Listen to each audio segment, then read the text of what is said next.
cómo logra la libertad, ¿sí? Fue con pimpinas de gasolina llenas de aire, fue con una balsa, fue al estilo soldado universal, porque hay mitos y leyendas en las cabezas de los colombianos y cuando vamos a ver la realidad, es otra historia la que se cuenta por parte de quien la creó y la vivió. Sí, pues ya después de que nuevamente secuestran a Ingrid, ya desistimos de fugarnos. Se bajan las pilas, ya Ya, ahí. dijimos, no, emplearon, por boca los guerrilleros, emplearon 1.000 hombres, 1.000 guerrilleros para buscar. Y, y nosotros dijimos, no, esa gente conoce el territorio, tienen el armamento, tienen GPS, tienen más gente alrededor, o sea, es imposible volarse de aquí. Y llegó diciembre de 2006, que ellos consumen licor en mayo y en diciembre. No les permite más y por la falta de costumbre de consumir licor, con poquito ya quedan borrachos, digámoslo así. Y llega un chico de estos, porque eran niños, ¿tú te acuerdas de la edad de este niño? Eh, No. bueno, habían unos de 9 años, Sí. pero ¿cuál el Que movedizo? se quedó, no, que quedó dormido con el fusil, así que cuando te dije, Ah, sí, no, yo creo que él debía tener unos 11, sí, por ahí más o menos. pero muy niñitos. Y se sentó en un tronco, colocó el fusil sobre la rodilla y se quedó dormido. Y nos miramos con Ingrid, como tú decías, que uno se aprende a comunicar con las miradas. Y me dice, ¿estás pensando lo mismo que estoy pensando? Y yo le digo, sí. Y dice, volémonos. Y otras a preparar todo el equipo.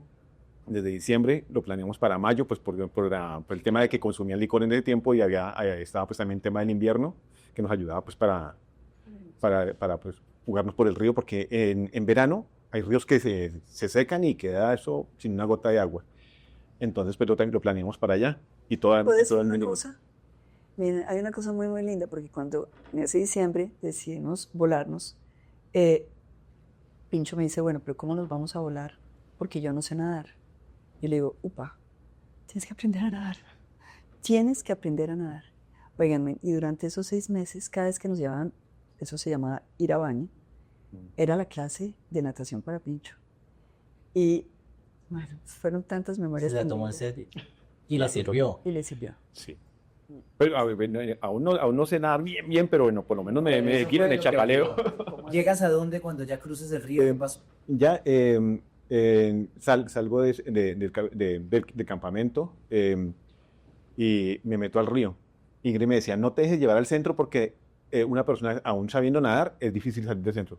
Y no, pues terminé en el centro. Y, Que era mejor, entre otras, porque los bichos sí están, sí, las anacondas, los cachirris, todos están en los bordes. Entonces era mejor en el centro, pero como había dificultad para nadar, pero bueno, te fuiste con tus timbos, todo bien. El timbo fue fundamental. Porque eran los flotadores. Eran de esos, ustedes saben como los timbos. Timbo al lado derecho, timbo al lado izquierdo. No, solo uno. Pero con un arnés que habíamos confeccionado con toldillos.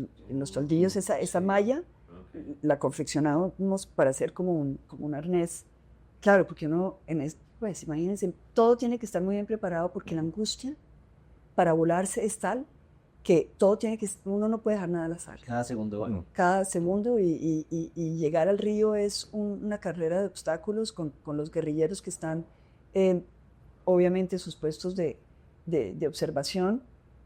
Muy importante que lloviera en ese momento porque ellos con la lluvia se protegen con un plástico, entonces eso crea ruido y están incómodos. Entonces, No hay visibilidad. No hay visibilidad, se facilitaba, pero era pues fue una hazaña, la de Pincho fue una hazaña. Pues, sí. Y sí, me dejó llevar por el río, después me asusté para salir, finalmente pude salir. Me pierdo 7 días en la selva. Recuerdo los libros que habíamos leído de Germán Castro Caicedo, El Alcaraván, donde cuenta historias de accidentes aéreos y cómo salen de la selva. Y al 7.º día recupero nuevamente el curso del río. Empiezo, pues, ya le cogí confianza al río, entonces ya duermo a un lado, duermo al otro. Y al cabo del día 12 más o menos, observo unos helicópteros sobrevolando. Entonces me voy en la búsqueda de esos helicópteros hasta que el día 17 ya hago contacto con un grupo jungla de la Policía Nacional. Entonces, pues ellos se sorprendieron porque a mí me gustaba calviarme y esperar que me creciera el pelo otra vez y me había acabado de calviar. Entonces, en esos 15 días pues, me había crecido el pelo un poco y llevaba una cuchilla de afeitar pues para desbaratarla y tasajear el pescado pues que iba a comer. Sí, no cogí ninguno, pues entonces ese día me afeité con ella y pues cuando me ve el compañero pues yo me boto a abrazarlo y él lo que hace es apuntarme con el fusil. Claro, pues me ve que recién peluqueado y afeitado, pues le voy a imaginar. Y entonces ya pues ya verifica, me pide cédula, ingreso a la policía, donde trabajaba, bueno, una cantidad de datos, verifica que si se trata de mí, me pasa un teléfono satelital, me dice, ¿quiere hablar con su mamá? Yo le digo, no, yo quiero que nos devolvamos a rescatar a mis compañeros. Dice, no, no, no, no, ya usted ya lo hizo lo suyo, de eso nos encargamos nosotros. Y ahí cuando finalmente pues me llevan a mi tuba UPES, y resulta que yo estaba pensando que el río por el cual me estaba escapando era el río Baupés. Y ese río me lleva a Miraflores Guaviare o me lleva a Mitubopes, y estaba mucho más abajo en el río Apapores. Geográficamente perdidos, ¿no? En una jungla, pero ya en ese momento volvió a la libertad John Pincho. Así fue. Ahora, de esa libertad y de esa fuga exitosa, nos vamos a una operación que le retorna a Ingrid Betancourt el respiro, y fue la operación Harry. ¿Cómo la define hoy después de tanto tiempo y cómo la vivió Ingrid rápidamente ahí? ¿Qué escuchó? ¿Cuál fue el detonador de decir estar en libertad? Bueno, primero hay que decir que la operación Jaque fue posible porque Pincho coronó. Liberal de ella. Porque a partir de ese momento ya tienen una posición geográfica donde nos pueden ubicar y el ejército anilla esa zona. Y tienen un testimonio descriptivo. Y tienen un testimonio. Y Pincho los va a llevar a los últimos campamentos donde estábamos, reconocen dónde habíamos estado nosotros, y comienza una operación militar que va a durar 2 años. Un año. Un año. Año y meses. Año y medio. Que fue de 15 de mayo a 2 de julio. A 2 de julio. Sí. Esa operación, si me preguntas qué es esa operación, yo creo que es la joya de la corona en la historia de Colombia. Es la operación más extraordinaria que hayamos logrado para confrontar, digamos, la delincuencia y la subversión. Primero, es una operación que comienza desde abajo. Eso la gente se imagina que han dicho que son los gringos y que no sé qué, y los israelitas. No, no, no. Esto comienza de la idea de unas mujeres que se llaman las radistas, que son las que están ahí en el Ministerio de Defensa oyendo las comunicaciones, tratando de ver las comunicaciones de la guerrilla. Es puro mirar a ver cómo logran interceptar esas comunicaciones. Cuando el ejército encuentra y toma el computador de Raúl Reyes, sí, ahí está toda la información de las posiciones radiales, los movimientos, y también de las horas a las cuales ellos tenían todo eso. Entonces, estas niñas, señoras, expertas en esto, comienzan a oírlas. Los guerrilleros nunca se comunicaban hombre a hombre, siempre eran mujeres hablando por la radio para despistar. Entonces ellas, que tienen ese rol, van conociéndolas porque las oyen todos los días, van oyendo las conversaciones. Y entonces se les ocurre que ellas pueden imitar las voces, ya tienen suficiente información para saber cómo hablan entre ellas para poderlas interceptar, de manera a que cuando una, por ejemplo, A hablaba con B, resulta que entonces las del ejército, digamos, la C, se inserta en esa comunicación. Entonces, A y B ya no hablan juntas. A le habla a C y B le habla a C, y las dos creen que se están hablando como normal hasta ahora. Entonces, ¿eso qué permite? Eso permite que un coronel del ejército dice, bueno, ya que ustedes hicieron eso, nosotros deberíamos poder hacer una operación donde les demos órdenes a estos grupos de moverse para ver si nos copian. Ahora, A era el secretariado y B era el comandante que estaba con nosotros, digamos, administrando este grupo de secuestrados. Entonces le van a decir a B que tiene que moverlos, que tiene que unir los grupos. A nosotros ya nos habían vuelto a dividir y ya no éramos sino 5 por grupo, porque el ejército tenía mucha presión. Entonces les dicen, reúnan a los grupos. Y ellos por satélite se dan cuenta que efectivamente sí nos están reagrupando. Obviamente el secretariado nunca se entera. Y lo que le están diciendo al secretariado cuando el secretariado da una orden, que sí que la cumplen, que no sé cuántas, es decir, ellos manejan esto. Se dan cuenta que tienen que operar rápido, porque si el secretariado les dice, vamos a recoger a los secuestrados en tal sitio y no aparece nadie, pues ahí se rompe el esquema. Entonces, hacen la operación con la idea de replicar esta operación que ya se había dado con Chávez, en que llegaba un helicóptero, habían unos secuestrados que se liberaron, un grupo de 3 al principio del año, después otro grupo en que salió Luis Eladio, y entonces vuelven a replicar como, hagamos lo mismo para que crean que esto sí es de lo mismo. Entonces, ya les dan la orden de que nos tienen que subir a unos helicópteros. Entonces, hay 2 helicópteros que tienen esta misión. Ya les han dicho a los 2 comandantes que tenían a cargo nuestro grupo, que era César y Gafas, que tienen que ir a un punto X, les dan las coordenadas. En ese punto, al frente hay un cocal que sirve de campo de aterrizaje para el helicóptero, y ahí es donde van a recogerlos.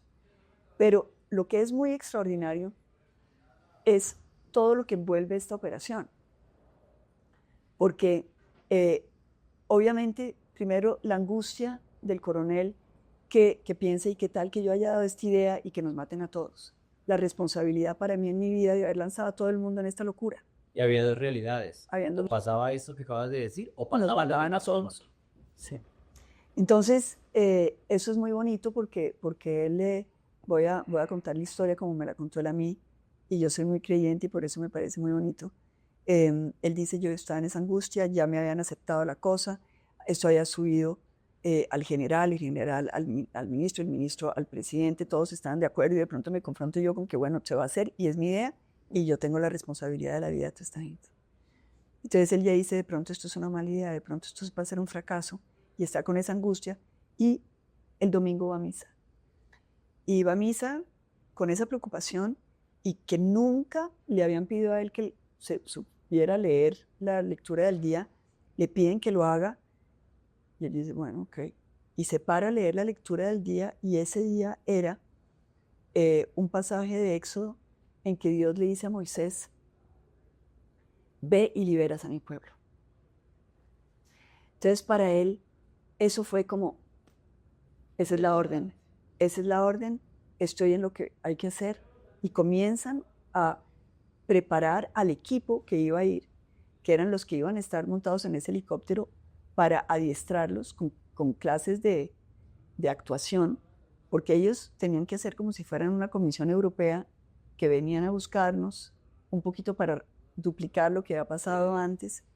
Entonces tenían que haber gente que hablara algún otro idioma, tenía que tener un camarógrafo, tenía que haber una mujer que fuera como una enfermera, y todo este mundo sale del helicóptero ese día, y nosotros, todos los compañeros míos de secuestro, estábamos todos en esa expectativa, porque nos habían dicho, se los llevan, y nosotros en esa angustia de pensar, ¿y a dónde nos llevan? Es decir, entonces nos habían dicho, no, de pronto hay alguna liberación, de pronto van a conocer a Cano, y era el nuevo comandante porque todos los demás habían muerto. Y la verdad, yo tenía, al mismo tiempo que tenía una esperanza, tenía mucha desconfianza, porque la guerrilla mentía constantemente, y ya nos había pasado que nos habían ilusionado tantas veces de que nos iban a liberar o que algo, y siempre era peor. Entonces aparecen estos personajes de telenovela, pues, que se bajan de ese helicóptero, y me preguntan mis compañeros, entonces, ¿qué? ¿Esos son europeos? Y yo los miro y yo les digo, no, creo que esos son europeos. Yo no creo que sean europeos. Y yo como que trato de hablar con ellos, a ver, en algún idioma, nada de eso. Ellos no son europeos. A partir de ese momento ya entramos todos en crisis, porque decimos, el medio de incertidumbre. Claro, ¿a dónde nos van a llevar? Nos van a matar, nos van a meter en un helicóptero. ¿A dónde nos llevan? ¿Qué es este horror? Nadie quería subirse al helicóptero. Nos tienen que forzar. Había un anillado de 300 guerrilleros visibles. Sabemos que habían más afuera, pero lo que podíamos ver era que para esa operación habían traído mucha guerrilla para forzarnos a nosotros a subirnos a esos helicópteros, porque la guerrilla, con esa interceptación de comunicaciones, les habían dado la orden de que sí o sí nos tenían que montar en los helicópteros y que no podía faltar ni uno. Entonces el anillado era para forzarnos a montar en los helicópteros, y cuando nos montamos en los helicópteros, se montan Gafas y César, muy rápidamente hay una batalla campal en el helicóptero, vemos cómo los neutralizan, los amarran, los compañeros míos comienzan a pegarles patadas a estos pues, comandantes ahí que ya estaban ahí. Pero yo no había captado que lo que estábamos viendo era una liberación. Yo creo que todos tenemos la cabeza muy rayada, no entendíamos lo que estaba pasando. Yo me acuerdo, al lado mío estaba un compañero nuestro, Castellanos le pegaba duro a Gafas y yo me volteo y no sé por qué, es decir, de esas vainas absurdas de no entender el contexto, y le digo yo, oye Caste, deja de comportarte como ellos, deja de darle patadas a este tipo. Lo cogió y le rompió la cara a patadas. Y en ese momento, el comandante de la operación, que pensábamos que nos habían dicho que era un miembro de esta comisión fantasma, se quita un sombrero blanco que tenía y grita a todo pulmón: somos el ejército de Colombia, están libres. Y ese fue el momento más extraordinario. Es decir, yo creo que para nosotros, ese momento, yo creo que yo no entendí lo que me estaban diciendo. Es decir, como que me demoré un buen momento en que esas palabras transitaran y que cogieran sentido. Lo que sí me acuerdo es que me puse a gritar. Fue un grito que me salía de los pies. Y yo gritaba y gritaba y gritaba. Y yo pensaba, pero ¿por qué estoy gritando? Me tengo que calmar. Y me tengo que calmar porque esto es como una locura. Y no lograba no gritar, como si el cuerpo estuviera por un lado y totalmente raro, hasta que se me acaba el oxígeno. Entonces vuelvo a mí misma y me pongo a mirar al lado y mis compañeros están enloquecidos. Todos estábamos fuera de nosotros mismos, saltando, gritando, bailando. Es decir, la locura, eso lo filmaron y eso se ve en ¿Cuántos liberados contigo en ese momento? Fuimos 15, 3 americanos, mis compañeros que estaban ahí, salvo Pincho, que ya se había volado, y yo. Estamos hablando, después de 23 años, de la historia que nunca se olvida, y casi 30 por este lado, hay que decirlo, ¿no? Sí. Porque hay una diferencia ahí de añitos de cautiverio, ¿no? Uf. ¿Cuál es la conclusión hoy cuando vemos que de nuevo el secuestro sigue robándole la tranquilidad a los colombianos? Hace un par de días conocimos cómo un hijo de un reconocido cantante de música popular, recorriendo un corredor importante en Colombia, la vía panamericana, también es privado de la libertad. Y hoy vemos cómo las disidencias de las FARC en cabeza de Iván Mordisco siguen reclutando menores de edad de la población indígena para hacerlos partes de las filas y siguen advirtiéndole a los colombianos que su arremetida violenta va a continuar. Y es más, se atreve en redes sociales la disidencia de las FARC a decir que se preparen o a emitir un mensaje que coloca en incertidumbre las próximas jornadas electorales del año 2026. Ustedes que han hecho parte de esta historia, ¿cómo concluyen o qué conceptos dan rápidamente, no solo del gobierno actual, sino de la realidad del país en este momento? O sea, eso es el resultado de haber descabezado nuestras fuerzas militares y policías, nuestra fuerza pública. En un primer paso, se quitó años de experiencia desvinculando generales, coroneles que tenían todo el andamiaje de cómo funcionaban las instituciones. Y dejó pues, gente pues, muy valerosa, muy entregada, muy disciplinada, pero pues, que no se compara pues, con toda esa cantidad de experiencia. Y además de eso, también se ha maniatado a las fuerzas militares y también se les ha inculcado un temor al actuar. Entonces vemos que hoy en día los secuestran a militares, les quitan su armamento y tenemos unas fuerzas militares y de policía temerosas de cumplir con sus funciones, porque saben que el andamiaje que hay está diseñado para impedir que ellos actúen conforme a la ley. Sí, yo creo que es exactamente eso. Yo creo que los colombianos tenemos que, esto es como un rompecabezas y tenemos que armarlo. ¿Cuáles son las decisiones que se han tomado desde el gobierno? Es decir, ya sabemos que hubo un pacto de la picota, ya sabemos con la paz total que se creó un marco para darle impunidad a la guerrilla. Podemos ver los discursos, pero tenemos que mirar también los hechos. Hay droga por todas partes en el país. Es decir, microtráfico en todas las ciudades, por todos lados. Nuestros muchachos realmente bajo la presión de ese consumo, pero en el territorio, 300.000 hectáreas sembradas de coca, con todo lo que esto implica de violencia, desplazamiento para los campesinos.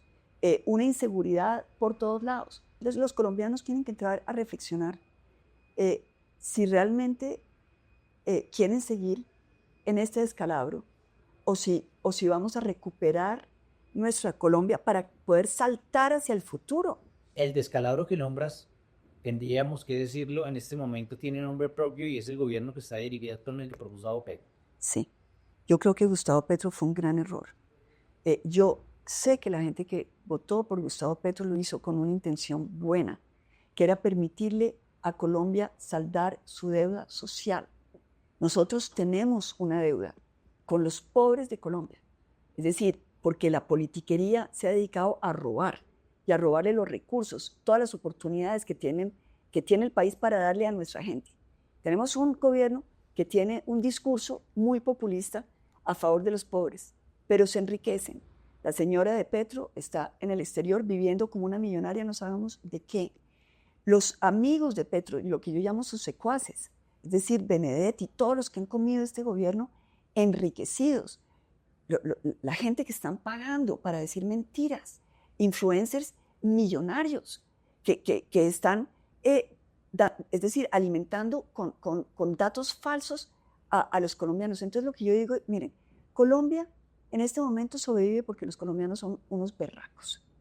Cada uno de nosotros trabaja por su cuenta, salimos adelante, logramos un mejor momento, estamos mejor que antes por nuestro esfuerzo, por nuestro trabajo, por nuestra creatividad, por nuestra solidaridad entre nosotros.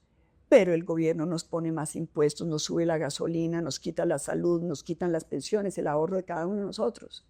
Entonces, yo creo que despertemos, tenemos que madurar como colombianos y pensar, nos están diciendo mentiras. ¿Esto que está viviendo Colombia es normal? ¿Queremos seguir en esto? ¿O vamos a pasar una cuenta de cobro? No necesariamente a Petro como ser humano, como persona. Yo respeto todo lo que tiene cada cual. Pero sí a lo que esto significa de engaño, de coger la pobreza de los pobres como un instrumento para enriquecerse ellos, para enriquecer a los amigos, para terminar siendo peores que los que ellos acusaban cuando estaban en la oposición. Yo quiero un país decente, donde los colombianos vivamos tranquilos de poder salir a la calle sin que pensemos que nos tenemos que resguardar cerrando la puerta de nuestra casa o de nuestro apartamento porque de pronto nos matan. Lo de los secuestros. Ayer me encontré con una señora que la acababan de liberar los helenos. Miren lo que le había pasado a la señora. Le habían secuestrado al hermano. Ella va y paga lo que le pedían. Liberan al hermano y la cogen a ella también. Y 9 meses de secuestro. Y ayer la liberaron. Entonces, cuando ella me ve y cuando nos vemos, es decir, qué dolor, que después de todo lo que le invertimos, del tiempo, en esperanza, a la paz, terminemos con personas que están sufriendo más de lo mismo. Yo creo que Colombia tiene que despertar. Para ir finalizando, oxígeno, ¿cierto? El segundo momento de llegar a la presidencia fue una decisión propia de Ingrid Betancourt en el 2022 de interrumpirlo, ¿cierto? Sí. Para apoyar a Rodolfo Hernández y todos lo conocimos, ¿cierto? Sí. ¿Se arrepiente Ingrid de haberse retirado de esa contienda electoral en ese momento? No, me arrepiento es que Rodolfo no haya tenido la fuerza para cobrar su victoria. Yo estoy segura que Rodolfo ganó y estoy convencida de que hubo fraude. Nosotros tuvimos las pruebas del fraude. Él no quiso dar la pelea. Y yo siempre me preguntaré, pero él hoy en día está es decir, ya no está en este mundo, yo siempre me preguntaré qué fue lo que le pasó. ¿Por qué después de haber ganado la primera ronda, la primera vuelta donde estábamos muy por encima de Petro, cuando ya sabíamos que ya se había ganado, cómo es que él hace tantos errores que era como si quisiera perder? ¿Qué fue lo que pasó? Lo amedrentaron, lo aconsejaron mal, lo manipularon. ¿Por qué se le entregó a Colombia, a Petro, cuando Colombia no quería eso? Colombia no quería eso. Eso es de lo que yo me arrepiento. Es decir, de que no hayamos tenido, y por eso ahora tenemos que tener mucho cuidado. Oxígeno recupera la estructura en el 2022 ya para ir finalizando, ¿cierto? Y ya le está costando también para que en marzo hay una lista muy robusta para ser parte de ese congreso a nivel nacional conformado por el Senado y por la Cámara. Y hay nombres que suenan con mucha fuerza. Y hay un candidato que representa ese oxígeno en Colombia, ¿cierto? Juan Carlos Miso, aquí. Sí. ¿Listo? Y Para la presidencia. Ajá, para la presidencia en mayo. ¿Por qué oxígeno está tan parado en la raya? ¿Y cuál es el objetivo principal del partido? Y la democracia en el país cada vez está más dividida, pero no porque quiera, sino porque están sin información los colombianos. No saben por quién votar. Conocen los nombres de pila, los famosos, los que se roban los titulares de los medios de comunicación, o los que han hecho un muy buen trabajo de llegar a los territorios. Algunos sin argumento, hay que decirlo, otros por sensacionalismo. ¿Qué hace Oxígeno el país? Oxígeno ha creado un equipo, llamamos la selección Antipetro. ¿Por qué razón? Porque hay una estrategia dentro de este gobierno que quiere cooptar la mayor parte del Congreso. ¿Para qué? Para implantar una constituyente. ¿Con qué objeto? Con el objeto de cambiar un solo artículo, el del periodo presidencial, convertirlo en un periodo de reelección indefinida para poder montar una dictadura en nuestro país. Y queremos ser ese muro de contención para impedir que eso suceda. ¿Los nombres de los dos están dentro de esas opciones? Sí, claro, nosotros hacemos parte de esta selección Antipetro con otras estrellas, gente realmente admirable que se puso la camiseta, dejan lo que están haciendo, salen de su confort, de su zona de confort, para venir a pelear por Colombia, a rescatar a Colombia. Ahora, la pregunta tuya es que yo creo que los colombianos queremos que haya una unión de toda esa cantidad de gente, que dejen de hablar y de pelearse y que se unan en torno a un candidato, el que sea, que podamos enfrentar, pero con dignidad, con conocimiento del país, con realmente que hagamos la tarea y le demos a Colombia la posibilidad de votar por un candidato de unión que nos garantice que en primera vuelta podemos derrotar a esta alianza de Petro con el narcotráfico, con el Tren de Aragua, con los de la picota, con los políticos corruptos, porque miren, en elecciones todo el mundo se disfraza de bueno, todos son unos borregos, ya nadie es petrista. Yo le pregunto a cualquiera de esos políticos que estuvieron ayudándole a Petro, nadie es petrista, pero sí tienen mucha plata y le están metiendo mucha plata, toda la plata que no han invertido en vías, en solucionarle los problemas a los colombianos, en agua potable en Chocó, que la gente está sin agua desde hace 30 años o más. Es decir, la deuda social no la han pagado, este gobierno no la ha pagado, pero sí guarda la plata en unas fiducias para hacer campaña y ganar las elecciones con fraude. Tenemos que unirnos y permitirle a Colombia salir de este atolladero y saltar al siglo XXI, donde nos esperan las nuevas tecnologías, otro tipo de vida, otro tipo de prosperidad, otra manera de consumir, otra manera de ser en el mundo.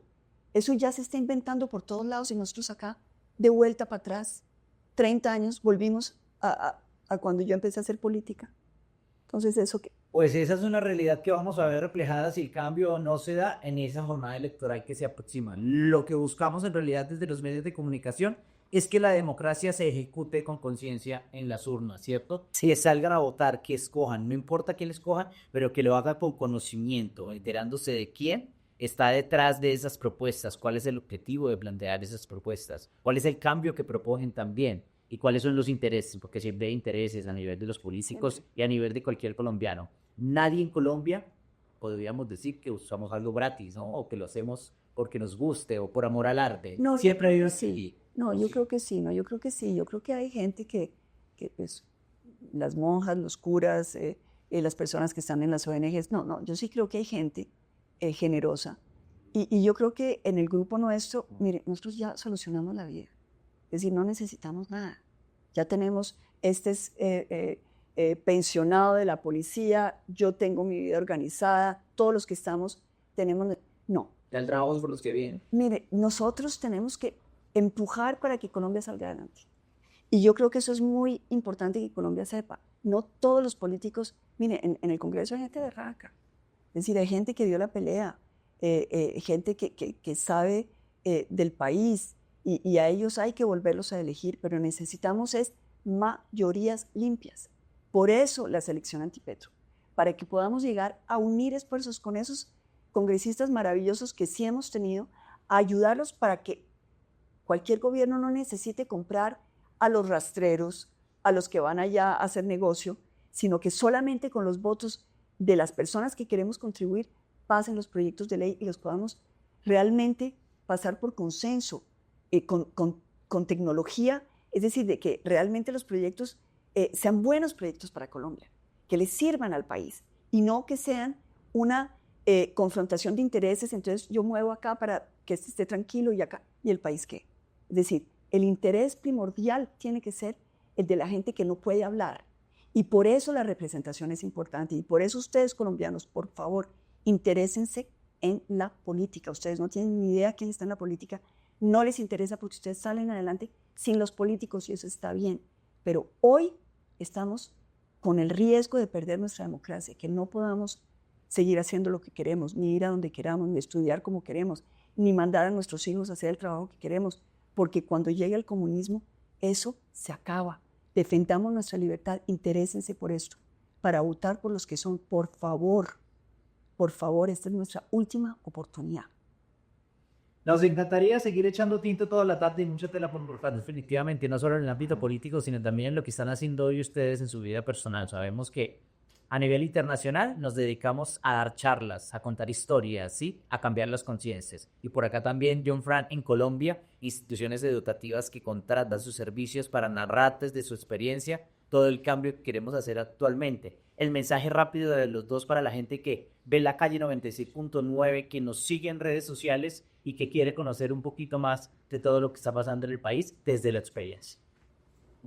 Bueno, yo tengo un solo mensaje y es que en este momento no podemos confiar en el gobierno, pero sí podemos confiar en Dios. Entonces, que Dios nos ilumine para que tengamos la buena decisión. Vayan a votar, por favor, que lo que está en juego es nuestra libertad. Así es, tenemos un vecino, tenemos un espejo, incluso los mismos venezolanos nos aconsejan, no permitan que su país pase lo que pasó en el nuestro. Entonces, salvemos esta patria, por favor. Llegamos al final de Echando Tinto. Este es el mundo digital de la calle 96.9. Gracias, Ingrid Metacún, por estar con nosotros. Gracias, yo te luego por estar aquí. Esta es su casa y pues esperamos que en realidad el panorama que hoy definimos como preocupante cambie para el 2026. Sí, es una decisión de todos. El mensaje es trabajar juntos, hacerlo bien, pero de manera consciente. Recuerde que nos seguimos moviendo. El mundo digital de la calle no se detiene y nos vemos en una próxima Echada de Tinto.